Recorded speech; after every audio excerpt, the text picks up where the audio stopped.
Trascendental, el desafío de vivir sin límites. Es el libro de Catalina Paz y que hoy día vamos a hablar precisamente de esto porque tiene una visión muy especial de lo que es la psicología integrativa. ¿Cómo estás, Catalina? Bienvenida. Bien, ¿y tú, Nacho? Muchas gracias por la invitación. ¿De qué hablamos cuando hablamos de psicología integrativa? Cuando hablamos de psicología integrativa, hablamos de un enfoque, de un abordaje de la persona, del ser, holístico, vale decir integral, donde se abordan todas las áreas que nos configuran, ¿ya? Desde la metodología de la cual trabajo, estas áreas que nos configuran, yo las explico de la siguiente manera. Lo biológico, lo psicológico, lo social, donde entra la relación intrapersonal e interpersonal, vale decir cómo nos relacionamos con nosotros mismos y con los demás, y finalmente la espiritual, que tiene que ver con nuestro sentido de vida, el por qué estamos aquí. Y eso junto sería biopsico-socio-espiritual. Son muchas áreas las que tomas a través de la psicología integrativa y a través de tu libro. De alguna manera, todos estos elementos que tú nos estás mencionando son constitutivos del ser. El ser que de alguna manera está cruzado por todos estos elementos y que da la impresión que no son separados. Y por siempre lo hemos separado la psicología de la biología, por ejemplo. Claro, son elementos que están interconectados, son interdependientes, son los que nos configuran. Mira, para que lo entendamos mejor, pongámoslo de esta manera. Tenemos lo biológico, lo psicológico, lo social y lo espiritual. Haz de cuenta que estos cuatro grandes aristas que nos conforman fueran 4 plantas en un jardín que comparten la misma tierra, ¿ok? Entonces, si yo, por ejemplo, solo me ocupo de cuidar lo biológico, vale decir, riego esta plantita, de lo biológico, lo físico, cuántas horas duermo, cuánto me muevo, cuánto no me muevo, cómo me alimento, etcétera, probablemente por un tiempo lo biológico, si cuido lo biológico, va a ayudar a que lo psicológico, que lo social y lo espiritual más o menos ande relativamente bien, ¿ya? Por eso lo quiero metaforizar de esta manera. Si yo riego este primer pilar, ¿no?, el agua por un tiempo capaz que nutra los otros pilares, pero si yo descuido lo psicológico o descuido en este caso lo social y lo espiritual, en algún momento eso va a repercutir incluso en esa plantita que estoy cuidando, que es lo biológico. Me gusta como plantearlo de esta manera para que se entienda la interdependencia, la interconexión. Por tanto, si lo llevamos al cotidiano, no a la vida, cualquier problema que tengamos, ya sea a nivel interno, ya sea a nivel externo, ya sea a nivel físico, solemos tratar una sola plantita, por decirlo así, ya ir solo como a solucionar aquello o solo en lo físico, en lo biológico, o solo en lo psicológico, solo en lo espiritual o solo en lo social, cuando esto puede que sí tenga la raíz en una de estas plantitas, pero tenemos que observar también cómo están nuestras otras áreas. ¿Para qué? Para que aquello que necesitamos solucionar, sanar, cambiar o transformar en nosotros nuestra vida sea un resultado que podamos sostener a largo plazo. Por eso volvemos al ejemplo de las plantitas. Yo puedo sostener estas 4 plantitas en el jardín por un tiempo si riego una, pero si no estoy también regando y podando las demás, tarde o temprano, estas van a afectar a aquella en la que estoy poniendo mucho más atención. Entonces lo podremos llevar a un ejemplo muy común, ¿ya? Quizás 2, para que las personas se sientan más o menos identificadas. Los famosos dolores de cabeza o las migrañas, las tensiones. Si nos duele la cabeza una vez, ¿qué hacemos? Vamos a lo biológico, lo físico, pum, la aspirina, ya, se acabó. Pero ¿qué pasa cuando el dolor de cabeza se vuelve repetitivo? Es frecuente y aparece, y aparece, y aparece una y otra vez. Entonces, quizás el dolor de cabeza tiene que ver con algo mucho más profundo, ¿no? Entonces, o insomnio, que también en general las personas tienen un mal dormir, ya sea que les cueste conciliar el sueño, ya sea que le cueste mantenerlo, o bien duermen, pero al otro día despiertan con esta sensación de no haber descansado absolutamente nada porque no llegan al sueño profundo, en el fondo de la etapa REM de reparación. Por ejemplo, este dolor de cabeza, si se repite muchas veces, o tenemos el insomnio, ¿no?, puede tener que ver con algo más profundo. Entonces, voy a observar lo biológico, ¿ya? Quizás estoy comiendo alimentos que me están inflamando mucho, me están alterando el sistema nervioso, ¿ya? Estoy a lo mejor muy sedentaria, no estoy liberando ciertas tensiones, ¿cierto?, a nivel corporal. Me voy a lo psicológico y a lo mejor no estoy conectando con mis emociones, estoy reprimiendo a lo mejor algunas emociones, sufro de rumiaciones mentales, que son estos famosos pensamientos en bucle, ¿no?, o de escenarios catastróficos. Voy a lo social, ¿ya? ¿Cómo me estoy relacionando conmigo mismo? ¿Tengo espacio para relajarme? ¿Ya? Para conectar conmigo. Capaz mi entorno también está siendo muy estresante. Tengo problemas en el trabajo, con mi familia, o con mi pareja, o con mis amigos. Voy a lo espiritual. ¿Cómo me estoy sintiendo en mi camino de vida? ¿Qué sentido tiene mi vida? Estoy en piloto automático. Exacto. Eso como para ponerlo muy en perspectiva y se entienda. O sea, de alguna manera todo está interconectado, todas las áreas del ser humano tienen un reflejo en otra. Tú lo estabas explicando muy bien. El tema es cómo podemos observar esto y cómo podemos hacernos conscientes de esta interacción para que podamos resolver un área y, digamos, resolver el problema completo. Porque si no, estamos resolviendo solamente un síntoma, como bien tú dices. Exactamente. Bueno, siempre que se presente algo de manera habitual, ya sea algo físico, ya como a lo mejor ya una experiencia más interna, ¿no? El cómo me siento emocionalmente o a nivel mental, tenemos que preguntarnos qué nos está queriendo decir esto. Porque cuando algo es repetitivo es que hay algo más profundo allí. Pero para poder abordar eso, hay que considerar esto que estamos compartiendo ahora, ¿ya? A lo mejor, ok, voy al psicólogo, ¿ya? Busco ayuda allí. Pero además tengo que considerar que a lo mejor ahí estoy abordando el tema del pilar psicológico, ¿no? Exacto. Pero tengo que empezar a pensar, ¿qué hábitos necesito cambiar para poder sostener esta sanación, este cambio, esta transformación que quiero hacer? En este caso, por ejemplo, para que el dolor de cabeza no vuelva, ¿no? Vuelvo a poner este ejemplo más básico, pero la idea es que las personas en su casa puedan abstraer, digamos, esto a lo que ellos estén viviendo. Y empiezo entonces también a considerar, bueno, capaz tengo que hacer cambios en mis hábitos de sueño, en mis hábitos de alimenticio, en mis hábitos de movimiento físico, actividad física. Capaz que también tengo que hacer cambios en lo social, ¿no? Cambiar de entorno, cambiar de trabajo, resolver aquellas cosas que a lo mejor no he conversado con mi familia o con mi pareja o con mis amigos, encontrar espacios para conectar conmigo. En lo espiritual también tenemos un poco, quizás hacerme una pregunta tan simple, ya suena simple, pero a lo mejor no es fácil responderla, pero ¿me siento autorrealizado con la vida que estoy llevando? ¿Me gusta lo que hago? ¿Cómo me hace sentir esto? Siento que estoy, no sé, aportando algo. Y desde allí, no quedarnos como solo con la respuesta, digamos, vacía, sino si algo entonces, si la respuesta en el fondo no me está gustando, entonces, ¿qué puedo hacer para poder cambiar eso? Y ahí tenemos que estar dispuestos, insisto, a cambiar los hábitos. Hablo de hábitos de acción, hábitos también de pensamiento, ¿cierto? Trabajar el tema como de las creencias para poder cambiar aquello que hoy día me molesta. Si esto lo traspasamos, por ejemplo, a una terapia integrativa, ¿cuál es el principal motor de cambio? ¿Puede ser la voluntad?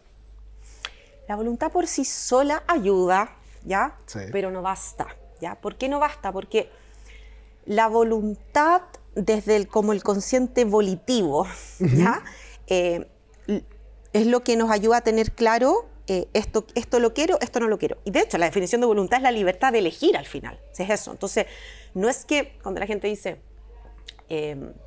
no tengo fuerza de voluntad, Sí, claro. es que la voluntad no se trata de tener más o menos fuerza, es la libertad de elegir. Entonces hay que preguntarse, ¿qué es lo que está doblegando esa libertad de elegir? Perfecto. Cuando yo conscientemente, oye, yo quiero hacer esto, pero pareciera que hago todo lo contrario, o quiero hacer esto y me cuesta hacerlo, o lo sostengo por un tiempo y después vuelvo a lo mismo.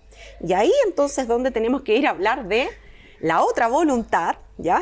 Que está en el inconsciente. El inconsciente domina al final nuestros actos. Es como lo que dicen por ahí popularmente, que no necesariamente tengo que estar de acuerdo con lo que pienso. Y que es tan chistoso, pero parece que es bastante real. Tal cual, ¿ya? Mira, un ejemplo ampliamente común, que esto lo toco en mi libro.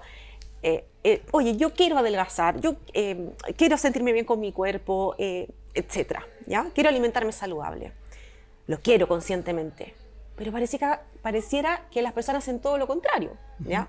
Comen comida chatarra procesada, no sostienen sus hábitos de ejercicio, hacen todo lo contrario. Entonces uno podría preguntarle a esa persona, ¿pero tú quieres? Te va a decir, obvio que quiero. Entonces, ¿qué está pasando ahí? ¿Te falta fuerza de voluntad? No, tú conscientemente lo quieres. Habría que preguntarse, ¿qué es lo que habita en tu subconsciente? O sea, que aquí ya nos vamos al tema de las creencias, porque el hábito de pensamiento, que son las creencias, es lo que genera el hábito de acción. Ya, en el fondo, ¿qué creencia está haciendo en ti que tú no puedas sostener el ejercicio, que tú no puedas familiarizarte con la comida saludable, que tú no puedas incluso familiarizarte con una imagen saludable. Es ahí donde tenemos que ir a descubrir qué está pasando en nuestro inconsciente. O sea, de alguna manera todo converge en el inconsciente. Exactamente. Ahí estamos hablando, por ejemplo, de lo que sería como ya el pilar de lo psicológico. De lo psicológico. Exactamente. Ir a descubrir qué es lo que está movilizando esta conducta que está doblegando mi voluntad consciente al final. Si entráramos, por ejemplo, directo a lo que es el ámbito espiritual. En el ámbito espiritual está todo este constructo probablemente de ideas de lo que somos, de cómo somos y todo esto. ¿Esto cómo se manifiesta? ¿Lo podemos traspolar a lo que siente el cuerpo, a lo que se muestra a través del cuerpo? ¿O dónde tiene su reflejo? Lo espiritual, para explicarlo en simple, es la armonía que yo siento conmigo mismo, con la vida y con mi entorno. Es un vivir en coherencia. Con lo que digo, siento, pienso y hago. Creo que es la definición más simple y cercana con la que se puede definir la espiritualidad. Es una experiencia, por supuesto que muy personal. No todas las personas viven su espiritualidad de la misma manera. O sea, para aquellos que viven en armonía, en coherencia con lo que dicen, sienten, piensan y hacen, puede ser muy diferente, ¿cierto?, lo que hacen otras personas. Exacto. Pero yo creo que lo más importante aquí es la espiritualidad en la práctica. Tiene que ver con cómo yo elijo vivir mi vida, ¿ya? Aquí podemos incluir como el concepto quizás bien trillado del mi propósito de vida, ¿ya? ¿Qué significado me doy a mí y a mi vida? Eso lo vivo a través de este propósito, pero el propósito no es uno solo, puede ir cambiando, ¿ya? Puede ir variando en la medida en cómo yo elija ir transitando mi camino. Por eso tiene que ver con cómo yo elijo vivir mi vida, cuidando de que haya esta armonía y coherencia entre lo que digo, pienso, siento y hago. Perfecto. ¿Te parece que hacemos una pequeña pausa y contarles a todos que hoy día estamos en el Hotel Bonaparte, aquí en Mar del Plata 2171, en la comuna de Providencia, acá en Santiago? Un hotel muy acogedor, donde nos podemos encontrar con modernas instalaciones, una maravillosa piscina donde uno puede venir a pasar un rato agradable y, por supuesto, hacer tu propio evento también. Así es que con esta información nos quedamos un ratito, vamos a una pausa y ya volvemos para que sigamos conversando de psicología integrativa junto a la Cata.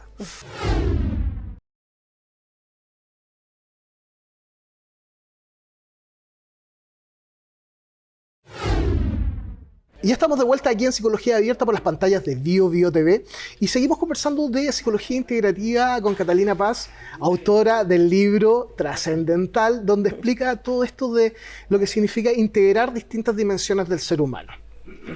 Catalina, además hay un elemento que tú incluyes entre las cosas que tú haces que tiene que ver con la hipnoterapia, ¿verdad? Ajá. Esto de trabajar con el inconsciente ya directamente. Exacto. ¿Cómo funciona eso y cómo se integra también con estas otras áreas que ya habíamos mencionado?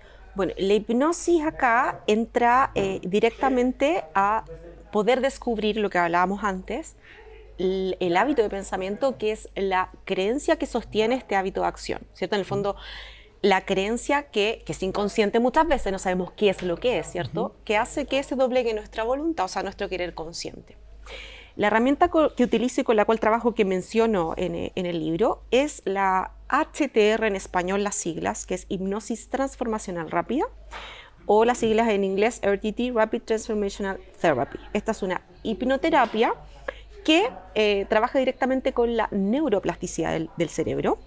Vale decir, es una metodología que puede influir en modificar la estructura cerebral para poder anclar ya cambios neuroplásticos de manera permanente. Y cuando hablo de cambio neuroplástico, ya me refiero a que esta hipnosis lo que hace es ir a detectar cuál es el grupo de neuronas que se conectan entre sí, que sostienen una creencia que es limitante. Muchas veces esa creencia se encuentra a un nivel subconsciente, porque las creencias se generan a través de nuestras experiencias, pero no por la experiencia por sí misma, sino el significado que le damos a aquella experiencia hace que nosotros, con la experiencia de un niño pequeño, ¿cierto?, un adolescente, saquemos conclusiones nosotros mismos y de la vida, ¿ya?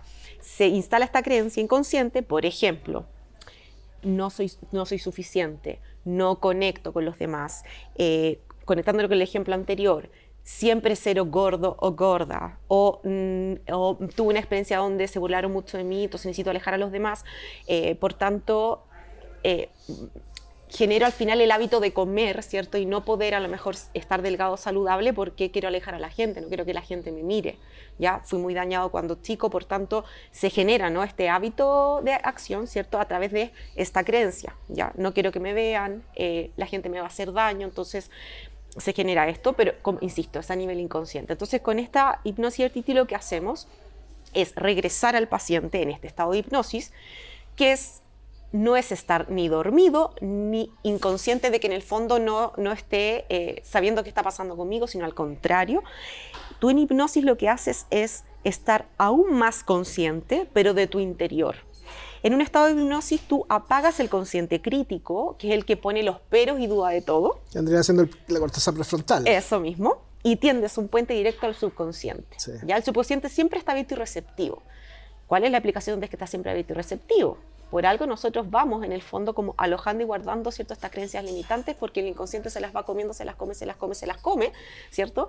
Se las cree en el fondo, y por repetición estas se anclan y generan esta conexión de neuronas que sostienen esta creencia. Entonces la hipnosis lo que hace es ir a descubrir dónde está primero, ¿cierto?, en el cerebro, este grupo de neuronas que sostiene esta creencia. Hacemos regresión con el paciente y descubrimos qué experiencias fueron las que generaron que tú dieras X significado a esa experiencia para que se generara esta creencia limitante. Esto de alguna manera es una cirugía mayor y me evoca inmediatamente... Es hackear la mente. Es hackear la mente. Sí. Y esto tiene que ver precisamente con este enunciado de Carl Jung, este psicólogo suizo, que decía precisamente que hasta que el consciente no se haga consciente el inconsciente seguirá dominando tu vida y tú le llamarás destino. Ah, sí, tal cual. ¿Ya? Sí.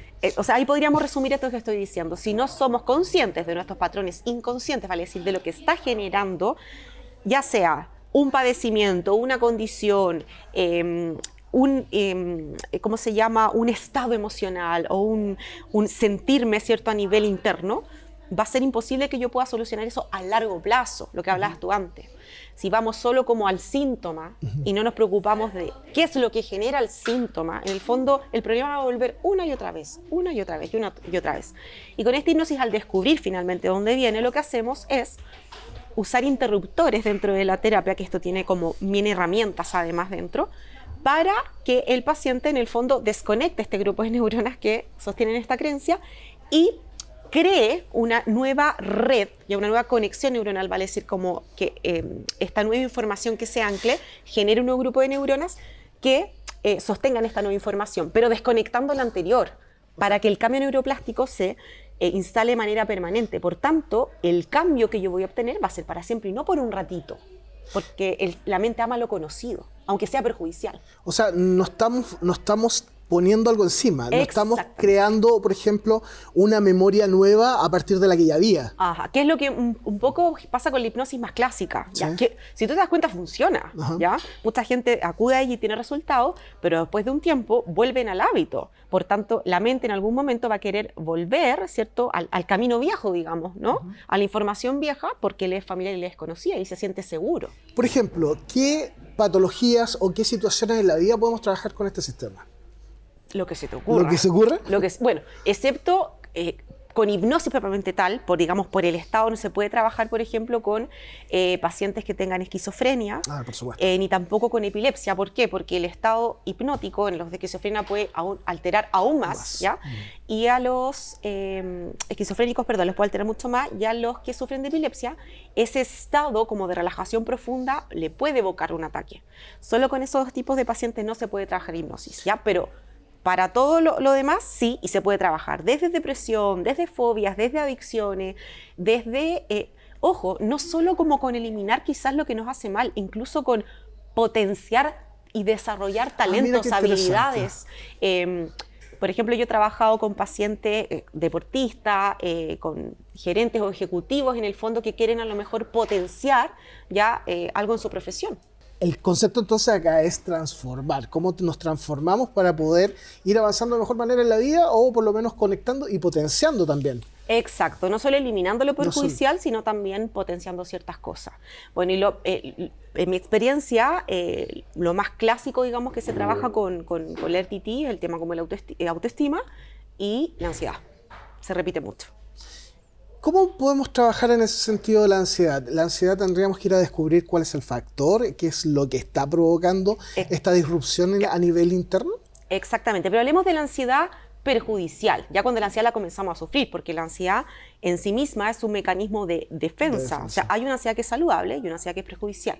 Entonces, cuando la ansiedad comienza a ser perjudicial, es cuando se puede trabajar a través de esto y un poco lo que te explicaba el mecanismo anterior, regresamos con el paciente para descubrir al final qué situaciones generan que la ansiedad esté cumpliendo algún rol, función, propósito, intención en su vida, si es eso, ¿no?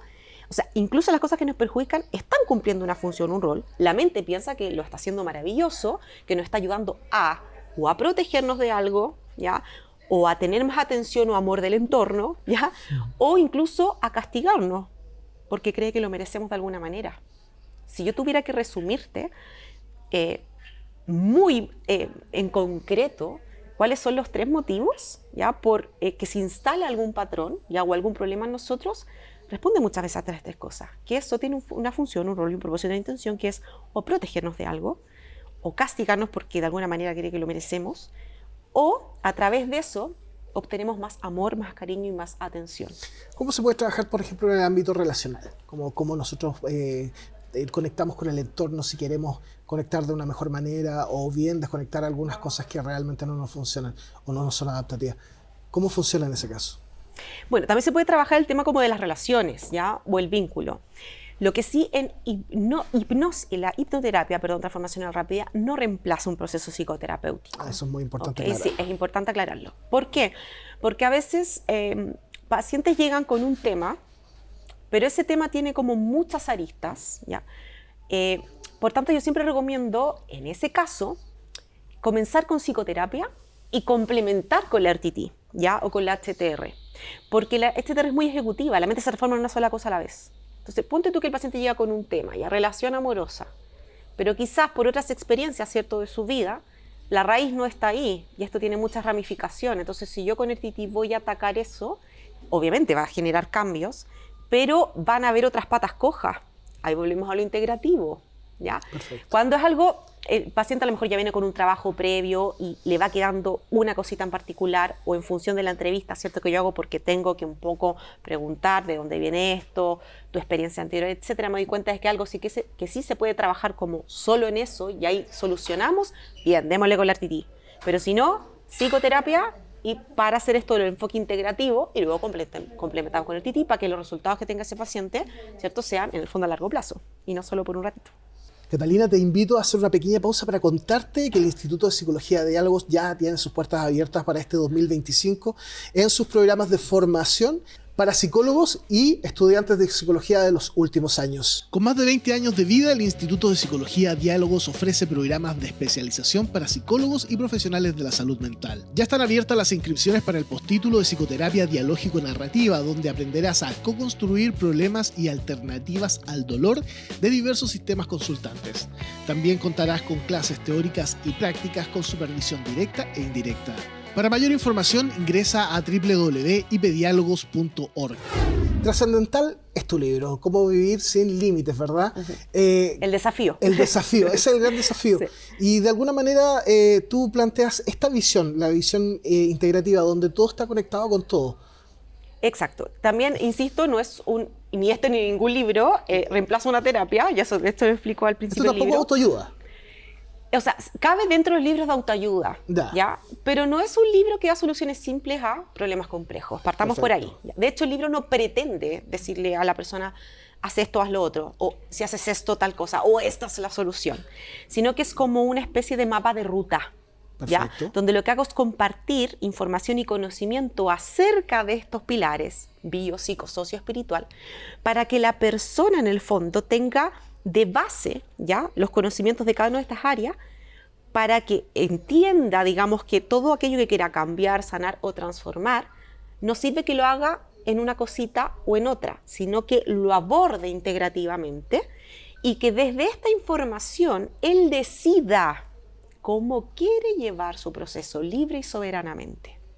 Entonces, yo lo llevo a, es como un viaje, es un viaje de autodescubrimiento, autoconocimiento, Perfecto. porque es un libro que inevitablemente te lleva a observarte, ¿ya? A abstraer la información que está ahí a tu realidad. Y ahí tú ves cómo la vas aplicando, ¿ya? O cómo quieres finalmente armar tu propia fórmula para lo que tú quieras cambiar, sanar o transformar, pero tomando en cuenta estos pilares: bio, psico, socio, espiritual. Me parece maravilloso. ¿Dónde te podemos encontrar? En redes sociales estoy en Instagram, me pueden encontrar como Divina Mujer _Catalina Paz, y si no, directamente en mi página web www.catalinapazdm.com. Me parece maravilloso. Gracias por haber estado hoy día conversando sobre esto. Me parece que es un libro que hay que leer, porque de esa manera también vamos conociéndonos, vamos viendo cuáles son nuestras áreas que están un poquito más débiles y cómo las podemos ir trabajando, ¿verdad? Tal cual, así es. Muchas gracias, Nacho, por la invitación. Gracias a ti por estar acá, y nosotros nos vemos próximamente en un nuevo programa de Psicología Abierta a través de las pantallas de BioBio TV.